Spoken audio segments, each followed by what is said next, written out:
અલથાણની આશીર્વાદ વિલામાં રહેતા અને પાંડેસરાની જલારામ સોસાયટીમાં ક્લિનિક ચલાવતા સવેલના 60 વર્ષીય નિવૃત્ત તબીબ ડોક્ટર જીતેન્દ્ર પટેલને નકલી પોલીસે તેમની પાસે ડિગ્રી નથી તેમજ ગેરકાયદે ક્લિનિક ચલાવે છે કહીને માર માર્યો હતો.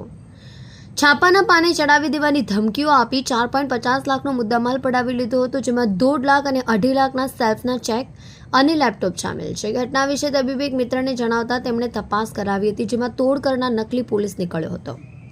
ડોક્ટર જીતેન્દ્ર પટેલની ફરિયાદને આધારે પાંડેસરા પીઆઈ એચ.એમ. ગઢવી અને ટીમે 37 વર્ષીય હિતેશ પ્રવીણ પટેલ હજીરા, 24 વર્ષીય હર્ષિત અતુલ દિહોરા અડાજણ, 34 વર્ષીય રાજેન્દ્ર વાજા અડાજણ અને 27 વર્ષીય ધ્રુવાંગ સૌનૂર ઓલપાડની ધરપકડ કરી મુદ્દામાલ કબજે લીધો છે.